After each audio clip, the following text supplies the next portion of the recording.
Very good evening all of you. Welcome you all on our YouTube channel The Learning with Fun. I am Dr. Manjit Akshak. इस video में हम देखेंगे कि what is a cell made up of, यानी कि cell किन किन से चीज बना होता है, and what is the structural organisation of a cell. Cell का मतलब क्या स्ट्रक्चर है वो सारा हम डिटेल में समझेंगे. तो अभी हमने क्या पढ़ा था, प्रीवियस वीडियो में हमने क्या देखा था कि सेल हैज स्पेशल कंपोनेंट्स जिसको हम क्या बोलते हैं, सेल ऑर्गेनेल्स बोलते हैं. अब हम ये देखेंगे कि how is a cell organised. लेकिन ये समझने से पहले कि एक सेल कैसे ऑर्गेनाइज होती है, उसके पहले एक बार एक छोटा सा डिस्कशन हम ऑर्गेनेल्स के बारे में कर लेते हैं. यहाँ पे अगर आप देखोगे कि हर एक सेल के अंदर कुछ सर्टेन स्पेसिफिक कंपोनेंट्स होते हैं जिनको हम क्या बोलते हैं, सेल ऑर्गेनेल्स बोलते हैं. जितने भी सेल ऑर्गेनेल्स हैं, each kind of the cell organelles performs a special function. जैसे सेल के अंदर न्यू मटेरियल बनाना है, वेस्ट मटेरियल को सेल से बाहर निकालना है, तो इस तरीके से कोई भी जो सेल के अंदर जो फंक्शन होता है ना, वो कौन परफॉर्म करता है, सेल ऑर्गेनेल्स परफॉर्म करते हैं. तो जो ऑर्गेनेल्स हैं दे together constitute the basic unit जिसको हम बोलते हैं सेल. अब हम क्या करेंगे कि सेल जो है किन पार्ट से बना है वो हम डिटेल में समझेंगे.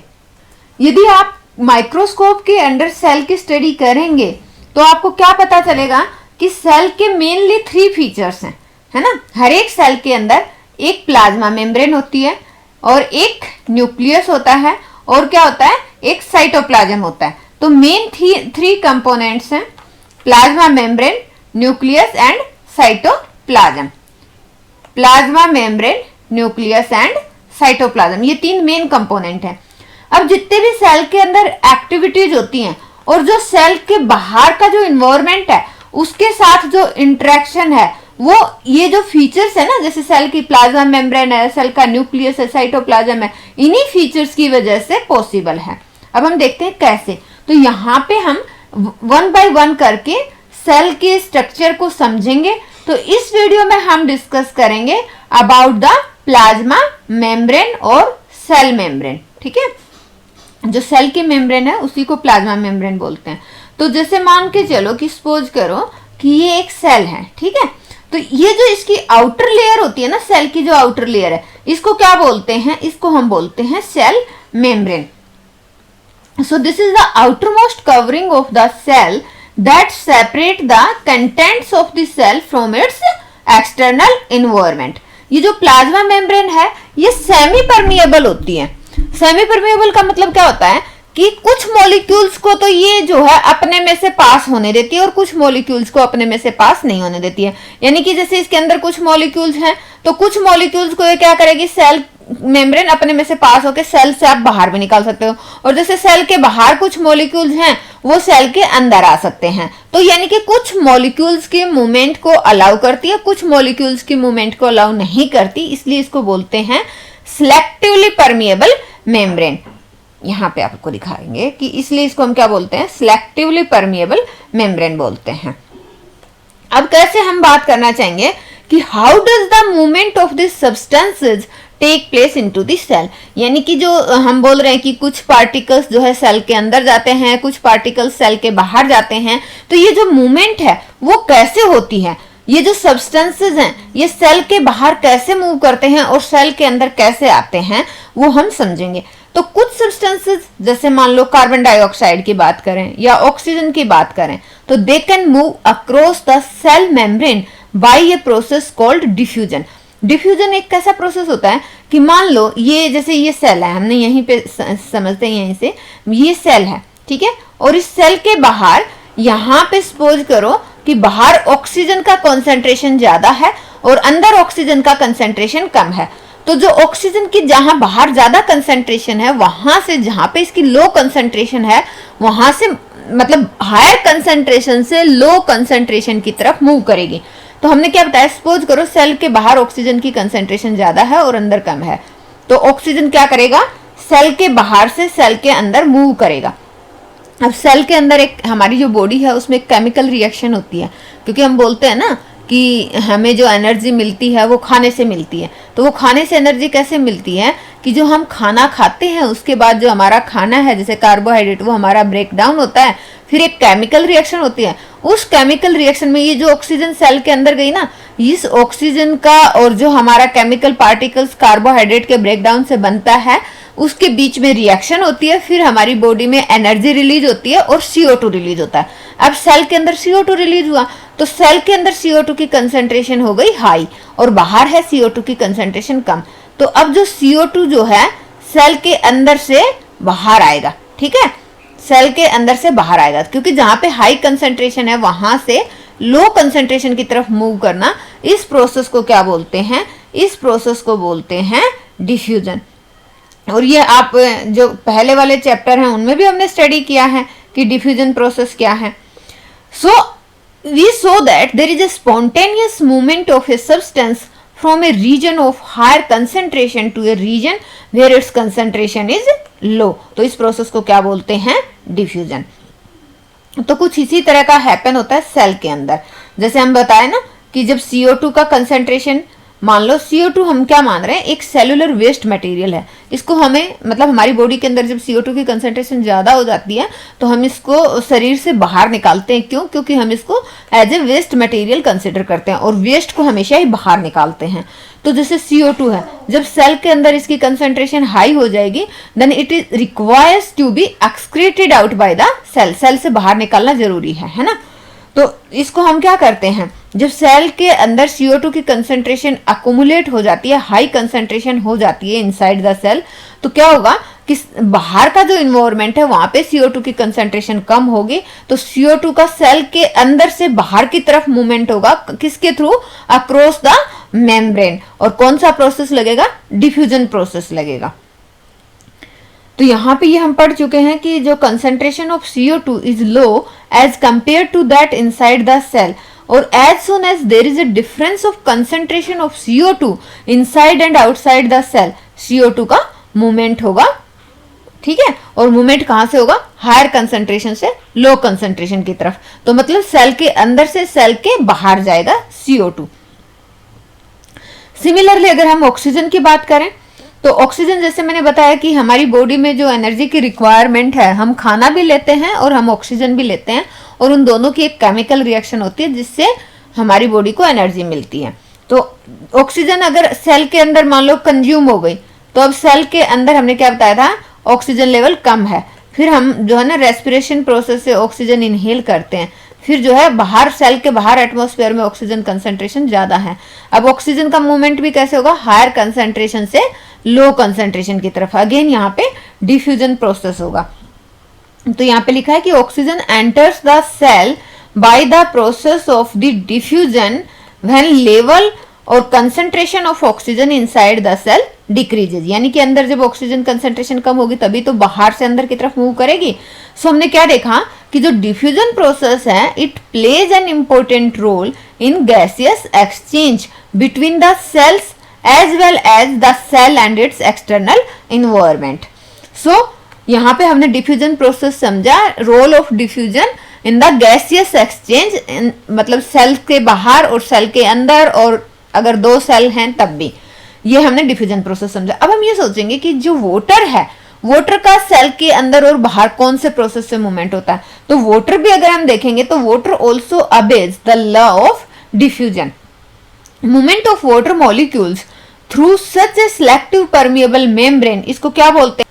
प्रोसेस को हम बोलते हैं osmosis. The movement of water across the plasma membrane is also affected by the amount of the substance dissolved in water। Water के अंदर और कौन कौन से substances dissolved हैं? तो ऑस्मोसिस क्या है? ऑस्मोसिस में हम कंसिडर करते हैं वाटर का मूवमेंट। तो ऑस्मोसिस में हम, जैसे हमने बताया ना कि osmosis is process like a diffusion process, पर जैसे डिफ्यूजन में हम बात करते हैं जो कंसंट्रेटेड मॉलिक्यूल्स हैं जैसे CO2 गैस, ऑक्सीजन गैस, लेकिन ऑस्मोसिस में हम किसका देख रहे हैं? वाटर का मूवमेंट देख रहे हैं। तो osmosis is the passage of water, कहां से? From a region of high water concentration, यहाँ पे किसकी हाई कंसंट्रेशन होनी चाहिए? वाटर की, through a selectively permeable membrane to a region of low water concentration. कब तक? जब तक कि दोनों तरफ इक्विलिब्रियम ना आ जाए। जैसे होता क्या है कि मान लो कोई एक एनिमल सेल है, ठीक है, what will happen if you put an animal cell या कोई प्लांट सेल है, उसको हम एक शुगर सॉल्यूशन या सोल्ट में रख दें इन वाटर, ठीक है, तब क्या होगा? तो तीन चीजें हो सकती हैं, सॉरी तीन कंडीशन हो सकती हैं। पहली कंडीशन क्या होगी, मान लो आपने, यहां से समझते हैं, सपोज करो ये आपकी सेल है और आपने इसको एक सॉल्यूशन में रखा, ठीक है। तो पहली कंडीशन तो ये हो सकती है कि if the medium surrounding the cell, यानी कि जिस सॉल्यूशन में आपने इसको रखा है इसके अंदर वाटर कंसंट्रेशन हाई है, ठीक है। अगर आपका सॉल्यूशन है इसके अंदर वाटर कंसंट्रेशन हाई है तो इसका मतलब क्या है, सॉल्यूशन आपका कम डाइल्यूटेड है, जिसको हम हाइपोटोनिक सॉल्यूशन बोलते हैं, ठीक है, जिसको हम क्या बोलते हैं, हाइपोटोनिक सॉल्यूशन बोलते हैं। तो अब वाटर जो है, वाटर का कंसंट्रेशन बाहर क्या है, ज्यादा है, अंदर कम है, तो वाटर का मूवमेंट बाहर से सेल के अंदर होगा।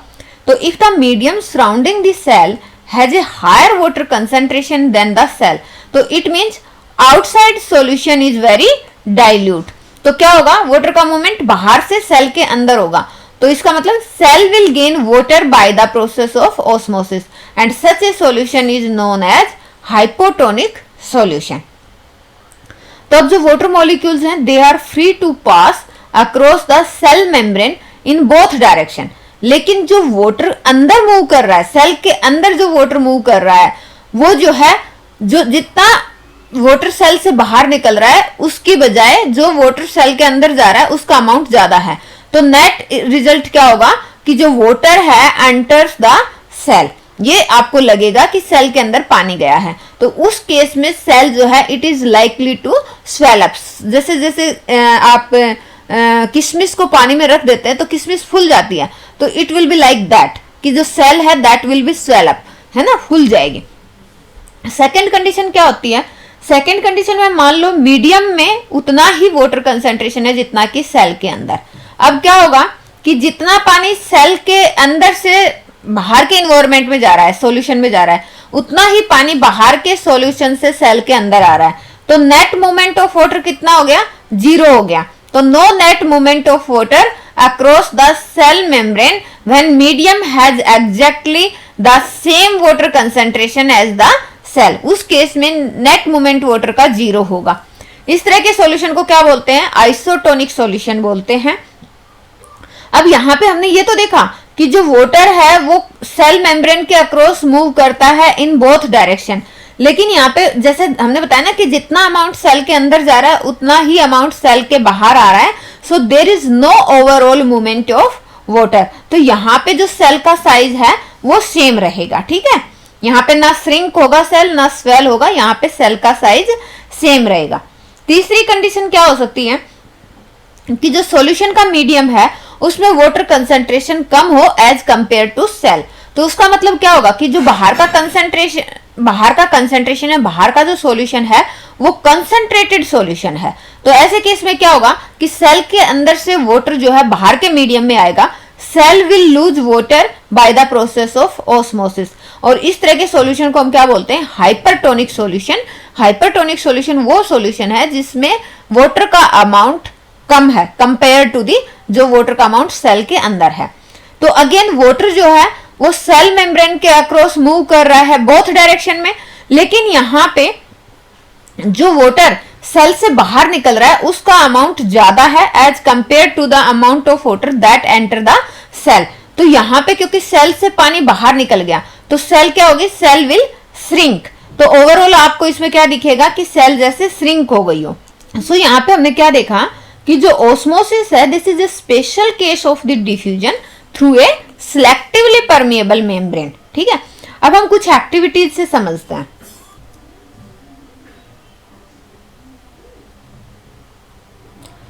सॉरी, हम देखते हैं एक्टिविटी 5.3। इस एक्टिविटी को समझने के लिए हमने देखना है कि ऑस्मोसिस विद एन एग कैसे होता है। तो इसको समझने के लिए हम क्या करेंगे कि आपको जो एग होता है ना, उसकी जो बाहर की शेल होती है उसको आप रिमूव कर दीजिए, ठीक है, और उसको हम रखेंगे एक डाइल्यूट हाइड्रोक्लोरिक एसिड सॉल्यूशन में, ठीक है। जो शेल है वो मोस्टली कैल्शियम कार्बोनेट रहता है। अब इसके अंदर जो थिन आउटर स्किन है नाउ एनक्लोजेस द एग।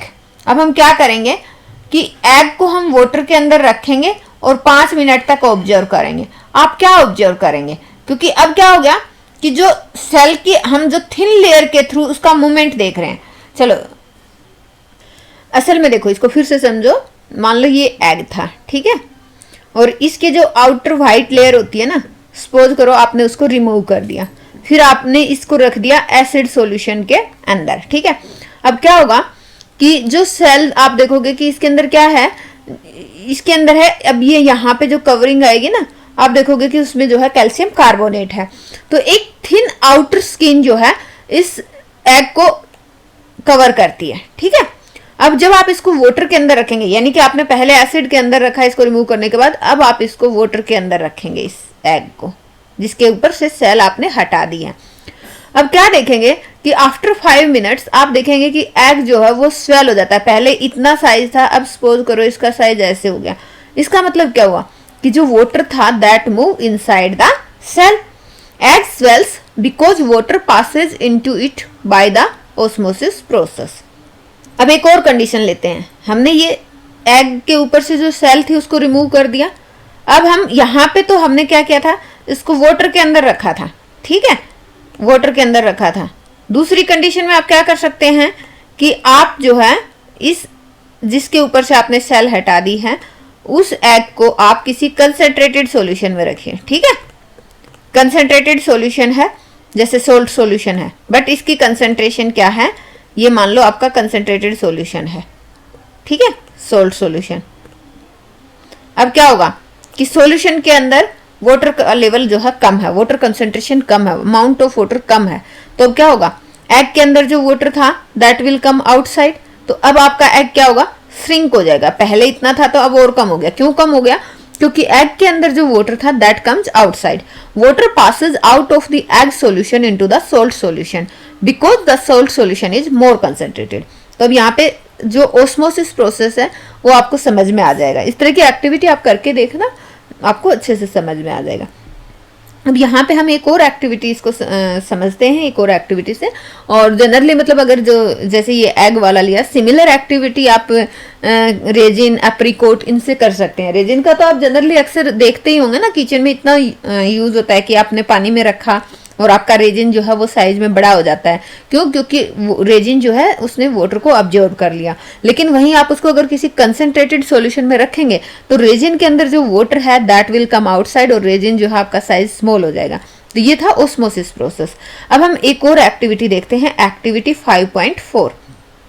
इस एक्टिविटी में आपको क्या करना है, आपको ड्राई रेजिन लेना है या एप्रिकोट लेना है और उसको प्लेन वाटर में रखना है और कुछ टाइम के लिए उसको छोड़ देना है। और सेकंड उसको क्या करना है, एक बार तो आपने उसको वाटर में रखा और वाटर में रखेंगे तो मैंने अभी क्या बताया कि जो आपका रेजिन है या एप्रिकोट है वो वाटर को ऑब्जर्व कर लेगा। उसके बाद आप इसको किसी कंसंट्रेटेड सॉल्यूशन में रखिए। कंसंट्रेटेड सॉल्यूशन आप शुगर का ले सकते हैं, सोल्ट का ले सकते हैं।